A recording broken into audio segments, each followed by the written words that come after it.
Index number বা সূচক সংখ্যা শব্দটা শুনলেই কেমন অর্থনীতির ভারী ভারী কথা মনে হয়, তাই না? কিন্তু ব্যাপারটা আসলে বেশ মজার, কারণ এই কনসেপ্টটা শুধু অর্থনীতির বইতেই আটকে নেই। এটা আমাদের চারপাশে অনেক জায়গায় লুকিয়ে আছে। ধরুন, প্রোগ্রামিং থেকে শুরু করে একটা লাইব্রেরি পর্যন্ত সবখানেই এই দারুণ আইডিয়াটা কিন্তু বিশৃঙ্খলাকে একটা সিস্টেমের মধ্যে নিয়ে আসে। আচ্ছা, একটা ধাঁধা দেওয়া যাক। একজন প্রোগ্রামার, একজন লাইব্রেরিয়ান আর একজন ইকোনমিস্ট, এ তিনজনের মধ্যে মিল কোথায়?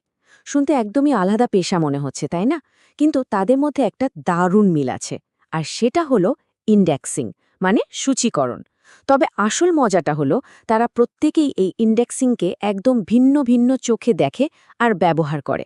আর সেখান থেকেই কিন্তু জন্ম নেয় কিছু মজার বিতর্ক। যেমন ধরুন, ডেটা সায়েন্টিস্টদের একটা অনলাইন ফোরামে একজন বেশ জোর দিয়ে বললেন 1 মানে 1। খুব সহজ কথা, কিন্তু এর পেছনে একটা বিরাট আবেগ কাজ করছে। কারণ এই একটা মন্তব্য থেকে বোঝা যায় বিতর্কটা কতটা গভীরে। কোনো একটা লিস্ট শুরু করার সঠিক উপায়টা আসলে কী? প্রোগ্রামিংয়ের জগতে এটা কিন্তু একটা বিশাল বড় বিতর্ক। আচ্ছা, একটা লিস্টের প্রথম আইটেমটা কি 1 নম্বর থেকে শুরু হওয়া উচিত, নাকি 0 থেকে? যেমন ধরুন, পাইথনের মতো অনেক ল্যাঙ্গুয়েজ কিন্তু গোনা শুরু করে 0 থেকে, মানে প্রথম আইটেমটা হলো 0th আইটেম। আবার আর এর মতো অন্য কিছু ল্যাঙ্গুয়েজ আমাদের সাধারণ চিন্তার মতোই 1 থেকে শুরু করে। ভাবা যায় এত সহজ একটা ব্যাপার নিয়েও কত রকম ব্যাখ্যা হতে পারে। তো প্রোগ্রামিংয়ের জগৎ থেকে এবার একটু বেরিয়ে আসা যাক। চলুন একদম অন্যরকম একটা ইন্ডেক্সিং সিস্টেমের দিকে তাকায়। লাইব্রেরিতে যারা কাজ করেন তারা কিন্তু 0 না 1 এই নিয়ে মাথা ঘামান না। তাদের ইন্ডেক্সিং সিস্টেমটা আরও অনেক জটিল। যেমন ধরুন, লাইব্রেরি অফ কংগ্রেস ক্লাসিফিকেশন। এখানে পুরো জ্ঞান ভাণ্ডারকে একটা বিশাল গাছের মতো ভাবা হয়, আর প্রত্যেকটা বই হলো সেই গাছের একটা ডাল বা পাতা।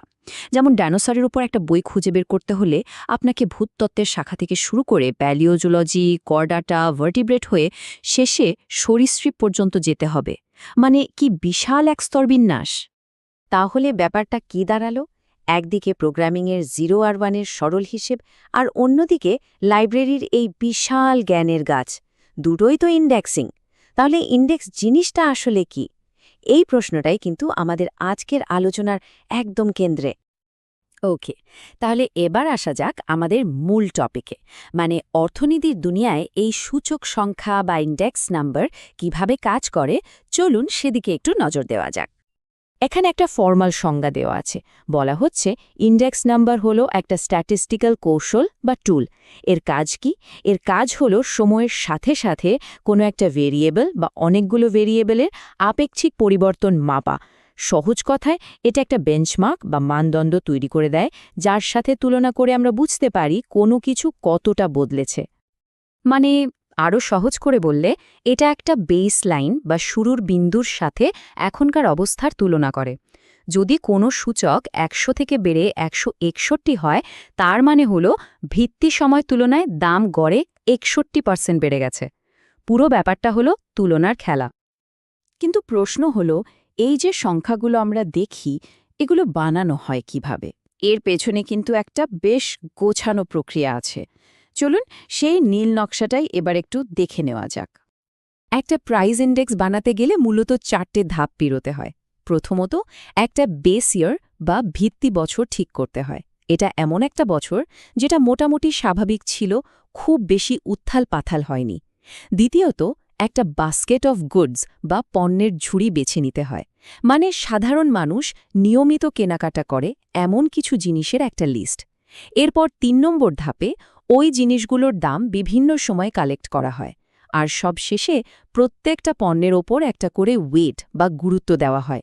কারণ বোঝাই যাচ্ছে আমাদের মাসিক খরচে চালের গুরুত্ব আর লবণের গুরুত্ব তো আর এক নয়। এই স্লাইডের উদাহরণটা দেখলে ব্যাপারটা একদম জলের মতো পরিষ্কার হয়ে যাবে। দেখুন, এখানে ভিত্তি বছর ধরা হয়েছে 1980 সালকে। তখন 4টে জিনিসের একটা ঝুড়ির মোট দাম ছিল 90 টাকা। এবার 8 বছর পর 1988 সালে এসে ওই একই ঝুড়ির দাম বেড়ে দাঁড়িয়েছে 145 টাকা। এখন যদি আমরা সাধারণ ফর্মুলাটা ব্যবহার করি তাহলে ইন্ডেক্স নাম্বারটা দাঁড়াচ্ছে 161.11। এর মানে কি? এর মানে হলো দাম গড়ে 61.11% বেড়ে গেছে। ব্যাস, এটাই হলো ইন্ডেক্স নাম্বারের একেবারে বেসিক ক্যালকুলেশন। তো আমরা তো বুঝলাম যে ইন্ডেক্স নাম্বার কিভাবে তৈরি হয়। এবার চলুন এমন কিছু বিখ্যাত ইন্ডেক্সের সাথে পরিচিত হওয়া যাক যেগুলো আমাদের রোজকার জীবনে বেশ ভালোই প্রভাব ফেলে।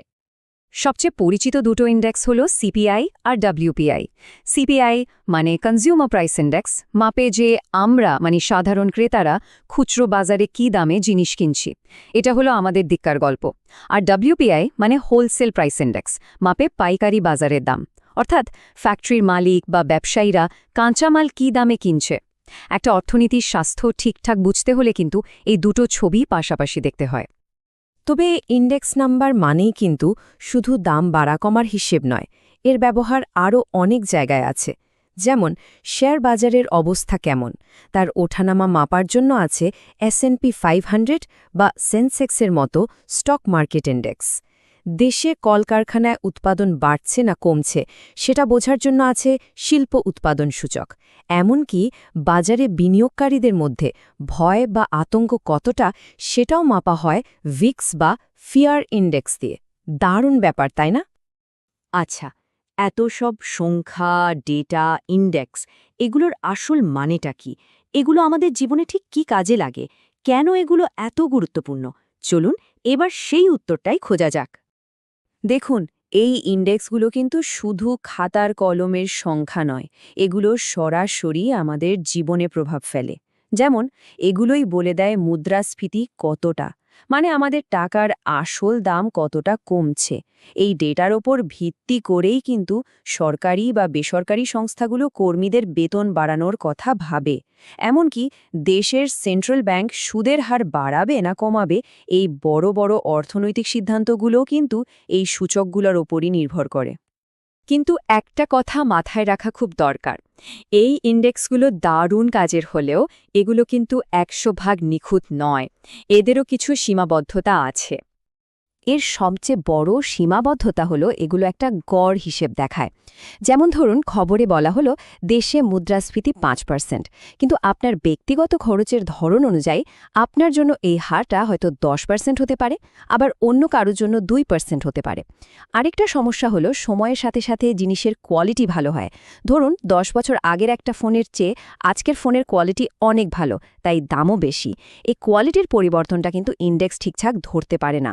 আর যে পণ্যের ঝুড়ি দিয়ে আজ হিসেব করা হচ্ছে, 10 বছর পর তো আমাদের খরচের অভ্যাস বদলে যাবে, তখন সেই ঝুড়িটাই হয়তো কাজের থাকবে না। তাহলে সব আলোচনা শেষে একটা মজার প্রশ্ন মাথায় আসে। সিপিআই তো হলো সারা দেশের মানুষের খরচের একটা গড় হিসেব, কিন্তু ভাবুন তো, যদি শুধু নিজের খরচের অভ্যাসের উপর ভিত্তি করে একটা পার্সোনাল ইনফ্লেশন ইন্ডেক্স বা ব্যক্তিগত মুদ্রাস্ফীতি সূচক বানানো যেত, যেখানে থাকবে শুধু সেই সব জিনিস যা আপনি কেনেন বা ব্যবহার করেন, তাহলে সেই সংখ্যাটা জাতীয় গড়ের থেকে কতটা আলাদা হতো বলে মনে হয়? আচ্ছা, কখনো কি ভেবে দেখেছেন যে খুব জটিল একটা বিষয়কে কিভাবে মাত্র একটা সংখ্যা দিয়ে প্রকাশ করা যায়? আজ আমরা ঠিক এরকমই একটা দারুণ জিনিস নিয়ে কথা বলবো, যার নাম ইন্ডেক্স বা সূচক। এই টুলটা অর্থনীতি থেকে শুরু করে আমাদের ভালো থাকা মানে সুখ পর্যন্ত সবকিছু মাপতে সাহায্য করে। ব্যাপারটা একটু ভাবুন তো, একটা পুরো দেশের অর্থনীতি যেখানে লক্ষ লক্ষ মানুষ, হাজার হাজার কোম্পানি কাজ করছে, সেটাকে একটা সংখ্যায় দেখানো, বা ধরুন একটা দেশের মানুষ কতটা সুখে আছে সেটা মাপা কিভাবে সম্ভব? শুনতে তো প্রায় অসম্ভব মনে হচ্ছে, তাই না?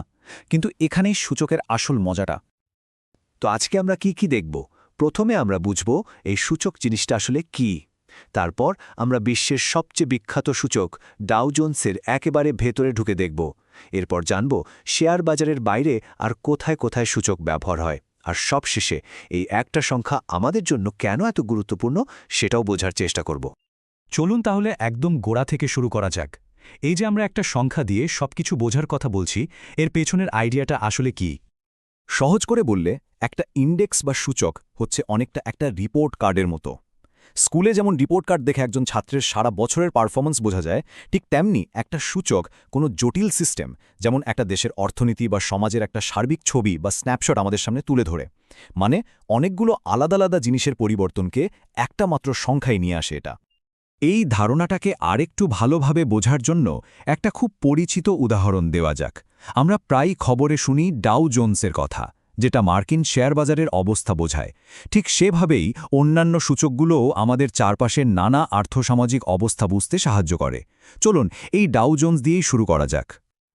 তো আমরা এখন কথা বলবো বিশ্বের সবচেয়ে পরিচিত সূচকগুলোর একটা, ডাউ জোন্স ইন্ডাস্ট্রিয়াল অ্যাভারেজ বা সংক্ষেপে ডাউ নিয়ে। এটাকে বলা যেতে পারে অর্থনীতির দুনিয়ার সবচেয়ে famous report card. Dow Jones আসলে কি করে? সোজা কথায়, এটা আমেরিকার সবচেয়ে বড় আর প্রভাবশালী ৩০টা কোম্পানির শেয়ারের উপর নজর রাখে। আর এই ৩০টা কোম্পানিকে এমনভাবে বেছে নেওয়া হয় যেন ওরা একাই পুরো মার্কিন অর্থনীতির একটা ছোটখাটো প্রতিচ্ছবি হয়ে ওঠে। এই কোম্পানিগুলোর দিকে তাকালেই ব্যাপারটা আরও পরিষ্কার হয়ে যায়। দেখুন, এখানে যেমন অ্যাপলের মতো টেক জায়ান্ট আছে, তেমনি আছে ম্যাকডোনাল্ডসের মতো ফুড চেইন, আবার ডিজনি বা বোয়িংয়ের মতো কোম্পানিও আছে। মানেটা কি? মানে হলো ডাও শুধু একটা খাতের ওপর নির্ভর করে না, বরং অর্থনীতির অনেকগুলো গুরুত্বপূর্ণ অংশের একটা মিশ্রণ দেখায়। ডাওয়ের ইতিহাসটা কিন্তু বেশ নাটকীয়, অনেকটা রোলার কোস্টার রাইডের মতো।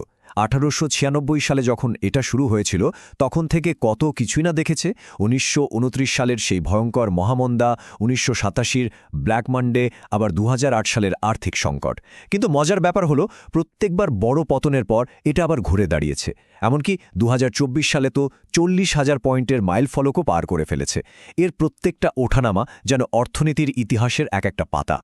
কিন্তু ডাও কি একদম নিখুঁত? না, ঠিক তা নয়। এর একটা বড় সমালোচনা হলো এটা প্রাইস ওয়েটেড। এর মানে হলো যে কোম্পানির শেয়ারের দাম বেশি, সূচকে তার প্রভাবও বেশি। কোম্পানিটা আসলে কত বড় সেটা এখানে খুব একটা গুরুত্বপূর্ণ নয়। অন্যদিকে S&P 500-এর মতো অন্য সূচকগুলো মার্কেট ক্যাপ ওয়েটেড, মানে যে কোম্পানির বাজার মূল্য যত বেশি তার প্রভাবও তত বেশি। অনেকেই এই দ্বিতীয় পদ্ধতিটাকে বেশি যুক্তিযুক্ত বলে মনে করেন। শেয়ার বাজারের কথা তো অনেক হলো, কিন্তু সূচকের আসল শক্তিটা কিন্তু শুধু এখানে আটকে নেই। এই একই আইডিয়া ব্যবহার করে আমাদের প্রতিদিনের জীবনের আরও অনেক গুরুত্বপূর্ণ জিনিস মাপা যায়। আচ্ছা, ধরুন আমরা শেয়ারের দাম না, বরং আমাদের প্রতিদিনের জীবনের খরচ মাপতে চাই। মানে ধরুন চাল, ডাল, বাড়ি ভাড়া বা বইপত্রের দাম সময়ের সাথে কতটা বাড়ছে বা কমছে সেটা জানতে চাই। হ্যাঁ, সেটার জন্যও কিন্তু সূচক আছে। এই জীবনযাত্রার ব্যয় সূচকটা বেশ মজার একটা জিনিস। এটা কিভাবে কাজ করে চলুন দেখি।